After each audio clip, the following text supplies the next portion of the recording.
Jose Dwayne Onfroy was small. He reportedly barely tipped 125 pounds on a scale, but he led with his fists. Violence radiated off him. "I've been fighting since I was a kid," he once said. XXXTentacion performs during the second day of the Rolling Loud Festival in downtown Miami on Saturday, May 6, 2017, TSJ. OCNER, for the Miami Herald, a BMW sits idle after reports of a shooting in Deerfield Beach involving Broward rapper XXXTentacion on Monday, June 18, 2018. The celebrity news site TMZ reports that the 20-year-old XXXTentacion, given name Jose Onfroy, was shopping for a motorcycle when a gunman ran up to his vehicle and shot him. John McCall, TNS. When Onfroy was 6, he tried stabbing a man who was messing with his mom, he would later boast. As a juvenile offender in a South Florida lockup, he brutally beat a gay inmate, a story he gleefully told interviewers. As he mounted the hip-hop hierarchy under the name XXXTentacion, the rapper brawled with concert-goers and tossed verbal barbs at megastar Drake. He allegedly turned his fists on his girlfriend for nothing more than humming another rapper's track. And yet all the violence did little to hamper Onfroy's rise from the SoundCloud underground to radio. In March, his second studio record debuted at #1 on Billboard's Hot 200 album chart. The success, however, came as he awaited trial in Broward County, charged with domestic battery by strangulation, false imprisonment, and aggravated battery of a pregnant woman. His accuser, Geneva Ayala, recently documented the horrific abuse to the Miami New Times. Article continued below. That brief, turbulent career ended Monday with a burst of gunfire. As the Washington Post reported, 2 assailants cut down the 20-year-old rapper as he was shopping for motorcycles at a dealership in Deerfield Beach, Florida. No arrests have been made. Law enforcement has suggested the shooting may have been an attempted robbery. Onfroy's early death will likely do little to still the controversy stirred up by his improbable cannonball into the mainstream. The rapper's popularity put pop music in a moral bind, a hip-hop version of the ongoing debate swirling around film directors Roman Polanski and Woody Allen. How can you celebrate the work of an artist accused of such deplorable acts? But for Onfroy, violence and legal problems did not ride in after his success, the way Tupac Shakur was consumed by the mythology he celebrated in his verses. The South Florida native's rootless life was marked by rage from the start.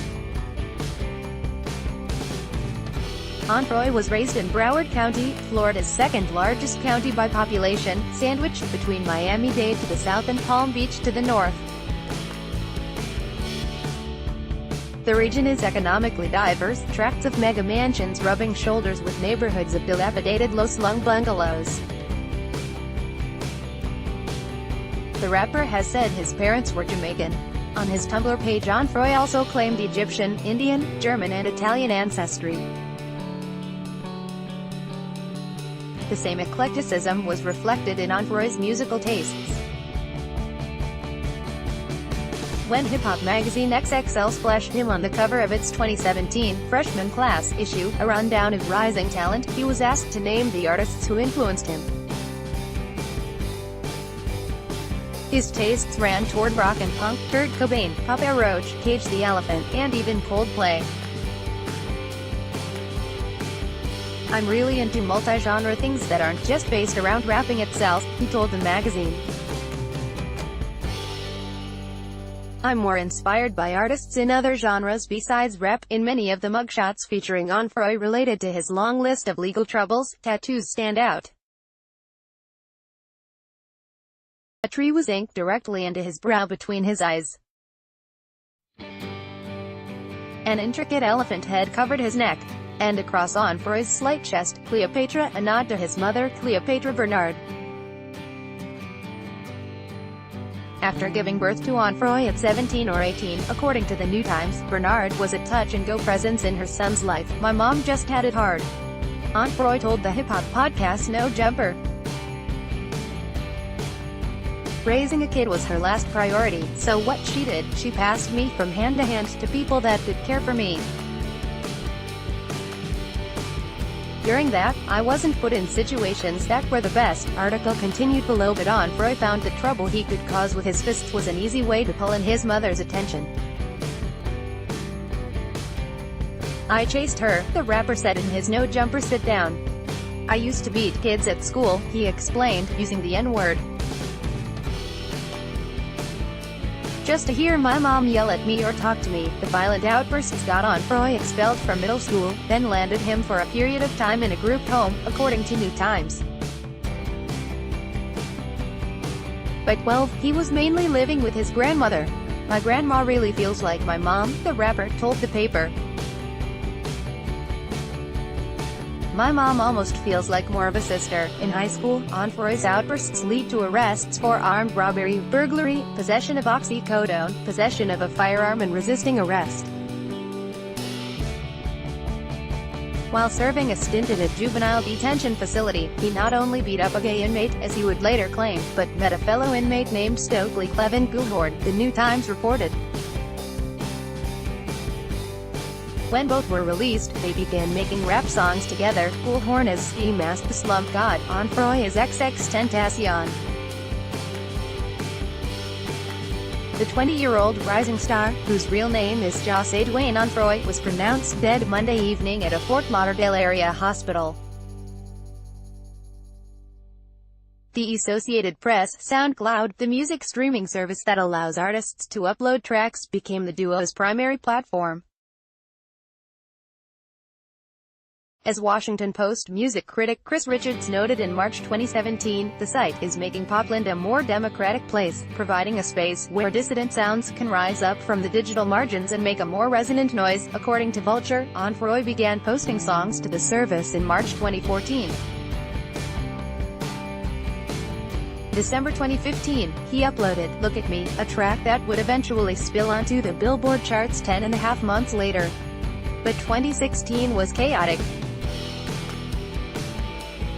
At the end of the previous year, Onfroy was charged with home invasion, robbery and aggravated battery. In March 2017, he pleaded no contest to the charges and received probation, according to court records. According to New Times, his relationship with Geneva Ayala also began careening from one violent episode to another. Ayala told New Times on one occasion Onfroy threatened to assault her with a barbecue fork and a wire barbecue brush. "He told me to pick between the two, because he was going to put one of them up my vagina," she later told prosecutors in a deposition cited by New Times. Terrified to leave the relationship, Ayala stayed and alleged that she suffered abuse throughout summer 2016. She was attacked every 3 or 4 days, she told New Times. He beat her at times, choked her, broke clothes hangers on her legs, threatened to chop off her hair or cut out her tongue, pressed knives or scissors to her face, and held her head underwater. According to the paper, his favorite thing was to just backhand my mouth, Ayala told New Times. The violence allegedly continued after Ayala discovered she was pregnant in October 2016. That same month, Onfroy was arrested and later charged with aggravated battery of a pregnant woman, domestic battery by strangulation, false imprisonment and witness tampering. He has since repeatedly denied the domestic abuse allegations. But none of these gruesome legal charges slowed the rapper's rise. Due to the groundswell of support on SoundCloud, as well as praise from rap stars like Danny Brown and A$AP Rocky, Onfroy's profile continued to balloon. "Look at Me" landed on the Billboard Hot 100 list in February 2017. In the meantime, the rapper bounced between jail and house arrest as his various criminal charges churned through the court system.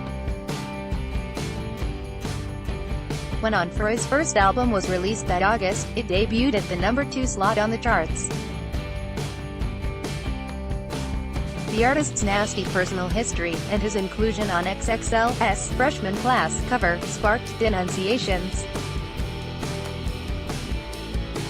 XXXTentacion is blowing up behind bars. Should he be? Pitchfork asked in an article on Onfroy's criminal history. You should not be able to beat up a pregnant woman and still have a career, music critic Tom Bryan wrote on Stereo Gum.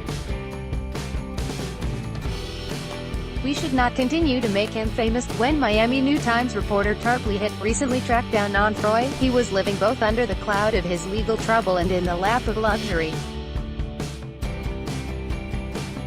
The rapper was on modified house arrest while awaiting trial.